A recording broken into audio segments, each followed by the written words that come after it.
ஆவிக்கு ஏற்றபடி நான் நடந்தால் என் மாம்சத்தின் இச்சை நிறைவேற்றாதிருப்பேன். ஆவிக்கு ஏற்றபடி நான் நடந்தால் என் மாம்சத்தின் இச்சை நிறைவேற்றாதிருப்பேன். பரிசுத்த ஆவியை நிறைவாய் தந்து ஆண்டவர் இயேசுவை போல் என்னை நடத்தும். பரிசுத்த ஆவியை நிறைவாய் தந்து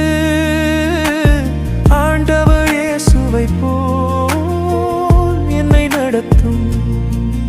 உம் பிள்ளையாக மாத்திரமல்ல,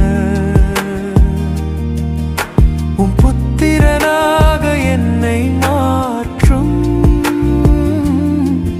உம் பிள்ளையாக மாத்திரமல்ல,